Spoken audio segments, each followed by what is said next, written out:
Kodwa nake ngisho kuzokufinita kakhulu. Mhla ka-2 May 1935 ngo-9 ekuseni washintsha ibhantshi emkhathini kukhuthala inkosi babamkhulu.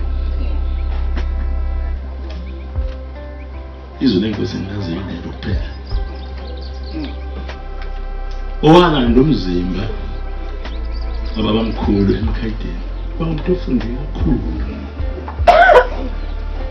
yasaba umbiza, ohloniphekile kakhulu. Wawususa emkhathini waze kuphakamile. Wayithe kwamkhulu uhlala ekudeni Ntombela, Nongoma, abobheka isikhathi esophuma umphefumulo babheke nesikhathi awehliswa ngaso bese kushawa insimbi ngalezo zikhathi zombili. Ile nsimbi kuthiwa isikhumbuzo. Kodwa ngiqondile lokho. Lo muntu wayelanda umzimba kabamkhulu uma sekuhlala inkosi yesibili lekade ichaza ukuthi ayifundile njengabantwana, uthi wena ngeke waphatha amaqaba, yeke lento kayihluphele. Zohamba kanjani abantu abangafundile wayifundile? Bayekela abantu babuyele ey'nkonzweni ey'khona.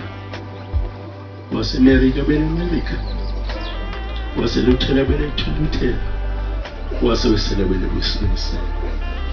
So kunika imali eningi thina uhambe ephesheya ukuzoba umongameli ey'nkonzweni zethu. Ithi inkosi yayikhona izohlala esihlale emva komzimba uqala babamkhulu. Ithi ngamuzwa nje lo muntu, kodwa kwangena ngapha kuphume ngapha. Wenza njalo mntwana. Ziningi izinto bey'tshela esikoleni.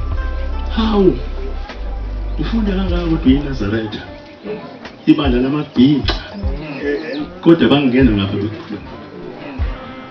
Aziyekanga iy'fundiso zikababa uDlamini. Nenkosi esibili yenza njalo. Wathi bekhuluma lo muntu angizomsho bayamaza ba. Ithi uthi ngamangala. Umuntu uthini? Ngoba wathi isikhathi siphusha umzimba kababa. Wathi hawu hambile umuntu kaNkulunkulu. Susela sibe yini emhlabeni. Wayesethi kodwa ifundiso zakhe mana zathi izenibambelele kuzo ningashintshi.